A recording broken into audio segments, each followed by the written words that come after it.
এই আমরা কিন্তু এই মুহূর্তে বাংলাদেশে পৌঁছে গেছি। সুপ্রিয় দর্শক বন্ধু, আশা করি সকলে ভালো আছেন, সুস্থ আছেন। আপনারা জানেন যে আমি হঠাৎ করেই বাংলাদেশে একটা প্ল্যান করে ফেলি। তো আজকে চলুন আপনাকে এই ভিডিওর মাধ্যমে যে কিভাবে আপনি মুর্শিদাবাদ থেকে বাংলাদেশ যেতে পারবেন সেই সমস্ত তথ্য আমি আজকে এই ভিডিওর মাধ্যমে আপনাদেরকে দেবো। প্রথমে হচ্ছে বাড়ি থেকে বেরিয়ে একটা টোটো নিয়ে বেলডাঙ্গা স্টেশনে এলাম এবং বেলডাঙ্গা স্টেশন থেকে ডাইরেক্ট সরাসরি গেদে লোকালের টিকিট কেটে নিলাম, একদম গেদে, যেটা রানাঘাট থেকে ছাড়ে। তো আমরা বেলডাঙ্গা স্টেশন থেকেই প্রথমে হচ্ছে ফার্স্ট প্যাসেঞ্জার, যেটা হচ্ছে 6টা 6 মিনিটে ছাড়ে, সেই ট্রেনের টিকিট কেটে নিয়েছিলাম এবং সেই ট্রেনে করে আমরা প্রথমে রানাঘাট স্টেশনে এসে পৌঁছাই এবং রানাঘাট স্টেশনে 1 নম্বর প্ল্যাটফর্মে এসে 2 নম্বর প্ল্যাটফর্মে এসে হচ্ছে আমাদের ট্রেনটি পৌঁছায় এবং 3 নম্বর প্ল্যাটফর্ম হচ্ছে আমার ডান পাশে, এটা হচ্ছে 3 নম্বর প্ল্যাটফর্ম, এখানে কিন্তু ট্রেন দাঁড়ায়। তো এই 3 নম্বর প্ল্যাটফর্মে যেতে গেলে আপনাকে আবার 2 নম্বর থেকে আবার আসতে হবে 3 নম্বরে।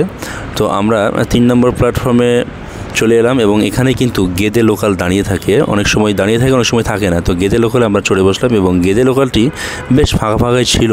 এটি মাত্র আধা ঘন্টাতে আপনাকে হচ্ছে গেদে বর্ডারে পৌঁছে দেবে, যার সময়সূচি হচ্ছে 8টা 45 মিনিট এবং 8টা 45 মিনিটে আমাদের এই ট্রেনটি কিন্তু রানাঘাট স্টেশন ছেড়ে গেদের উদ্দেশ্যে রওনা দেয়। আপনাদেরকে বলে রাখি যে আমরা কেন গেদে বর্ডারটি বেছে নিলাম। আমরা বেনাপোল বর্ডার দিয়েও যেতে পারতাম, আসলে গেদে বর্ডারটা হচ্ছে সবথেকে ফাঁকা থাকে এবং এখানে হচ্ছে পার হওয়া সবথেকে সহজ। আসলে বনগাঁ বর্ডারে হচ্ছে অনেক দালাল থাকে, কিন্তু ওখানে আমি শুনেছি যে অনেক সহজে হয়। তো কিন্তু আমার কাছে এটা ভালো লাগে, কারণ আমি এখান থেকে আসা যাওয়া এই রাস্তাতেই করে থাকি। তো আমাদের ট্রেনটি হচ্ছে 8টা 45 মিনিটে ছেড়ে হচ্ছে 9টা 37 মিনিটে এসে আমাদের গেদে যে স্টেশন আছে আমাদের পূর্ব রেলের, তো এখানে হচ্ছে এর লাস্ট স্টপেজ। তো এখানে আমাদেরকে নেমে যেতে হবে, আর কিছুক্ষণ পরেই কিন্তু আমরা এখানে নেমে যাব। ফাইনালি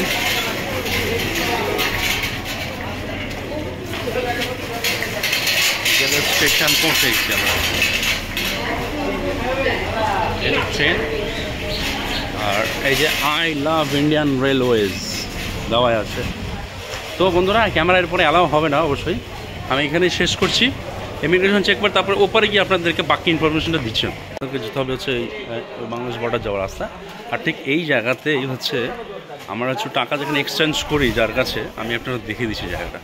তো এইখান থেকে এসে আসার পরে এই কাকাও আছে এখানে, কাকাও দেখবেন আপনারা। তারপরে ভেতরে আর একটা আছে, ওখানে খুব ভালো তরুণ আমার সঙ্গে পরিচিত। আপনারা এর কাছে এসে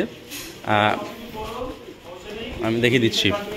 হ্যাঁ, এই হচ্ছে মিস্টার তরুণ। হ্যাঁ, কেমন আছো? ভালো আছি। হ্যাঁ, এই দাদাও থাকবে কাউন্টারে, ম্যাক্সিমাম সময় থাকে, আজকে টেবিলে আছে। আর একেও দেখে নাও চেহারাটা একবার। হ্যাঁ, তো আমরা প্রায় এর কাছেই আসি। আচ্ছা, কাকা বাইরে, আসলে এই মুখটা বাইরে থাকবে সবসময়, ঠিক আছে? ট্রেন আসার সঙ্গে সঙ্গে প্রান্তিকা, এই যে এর নাম প্রান্তিক। এখন হচ্ছে এখানে আপনার টাকা এক্সচেঞ্জ করবেন, কিন্তু বাংলাদেশে গেলে টাকা এক্সচেঞ্জ করতে গেলে ওখানে আপনি রেট নাও পেতে পারেন, কেন অনেকজন মনে করে যে মজবুরিতে পড়েছে হয়তো। আসলে আমরা দিলাম হচ্ছে 50,000 আর এখানে পেলাম হচ্ছে 71,000 টাকা। বড় লোক হয়ে গেছে, বিশাল টাকা। 12,000 টাকা ভাঙিয়ে দেখেন, 70,040 টাকা পাচ্ছেন। 71 দিলেন তো মমিন ভাই? তো আমাদের হচ্ছে ইমিগ্রেশন পাস, কাস্টম চেকস ইন্ডিয়ার দিকে এবং হচ্ছে টাকা এক্সচেঞ্জ সব কিছু হয়ে গেছে। আমরা এবার যাচ্ছি হচ্ছে বর্ডার ক্রস করতে। তো এখান থেকে টোটো পেয়ে যাবেন আপনার, যাদের ভারী লাগেজ থাকবে তারা আপনি এখানে টোটো নিয়ে নেবেন। এখান থেকে সামনে টোটো, এখান থেকে হচ্ছে ইন্ডিয়ান 10 টাকা ভাড়া। এই দেখুন আমাদের বাবুদা আসছে, গেটের স্টেশন কাটাতার। তো এই হচ্ছে রাস্তা, এই রাস্তা দিয়ে আপনাকে ওই যে টোটো লাগানো আছে দূরে, ওই রেলগেট আছে একটা, খুব সহজে কিন্তু আপনার এখানে বেশি সময় নেবে না। আমি যার নাম্বার আপনাকে দেখালাম তার সঙ্গে যোগাযোগ করলে আপনার কাজ হয়ে যাবে ইনশাল্লাহ। তো আমরা এখন বাংলাদেশের দিকে যাচ্ছি, আসলে এটা এখন ইন্ডিয়া পড়ছে। এখানে আপনাদের ইন্ডিয়ান বিজিএসএফ আপনাদের বর্ডার চেক মানে পাস করানোর জন্য আপনাদের ব্যাগ ট্যাগ চেক করবে এবং ব্যাগ চেক করার পরে এখানে কিন্তু আপনি একটা ভ্যান পেয়ে যাবেন, যে ভ্যানে করে আপনাকে কিন্তু বাংলাদেশ বর্ডার পর্যন্ত পৌঁছে দেওয়া হবে, যেটা ইন্ডিয়াতে মাত্র 30 টাকা ভাড়া নিয়ে, ইন্ডিয়ান রুপিতে 30 টাকা ভাড়া নিয়ে সেখানে আপনাদেরকে যেতে হবে। এই ছোটো অটোগুলো হোক বা রিক্সাগুলো, তো খুব সহজে আপনি ইন্ডিয়ান বর্ডারটা ক্রস করতে পারবেন। দেন হচ্ছে বাংলাদেশ ইমিগ্রেশন আপনাকে পাস করতে হবে এখান থেকে খানিকটা দূরে।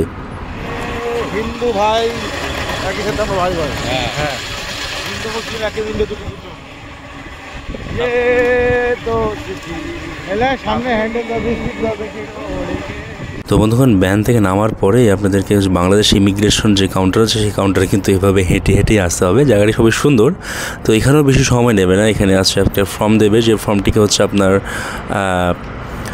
স্বাস্থ্যবিধি সম্পর্কিত তথ্য তারা নেবে এবং তারপরে কিন্তু কাস্টম ক্লিয়ারেন্স আপনাকে করতে হবে। আপনি নিজেও করতে পারেন অথবা এখানে দালাল আছে তাদের দিয়েও আপনি করে নিতে পারেন। খুব সহজে কিন্তু বাংলাদেশে আপনি ইমিগ্রেশনটিও পার করে নিতে পারবেন। যখন হচ্ছে আপনি দর্শনা জয়নগর চেক, যেটা হচ্ছে দর্শনা জয়নগর বর্ডার, আর এখানে কিন্তু হরণ ভাই থাকবে। এখানে কিন্তু উনি কাস্টম পার করিয়ে দেয়। যারা আপনারা আসবেন এখানে, ওনার অফিস হচ্ছে এটা এর পিছনে। এই জায়গাগুলো আপনি যদি আসবেন এখানে কিন্তু ওখানে পাবেন। চেহারাটা দেখে নেন। এই ছেলেটা থাকবে, কিন্তু ছেলেটা ছিল না আমরা যখন এলাম, কেউ ছিল না, তোমার মারামারি করতে ব্যস্ত কিছু লোকজন।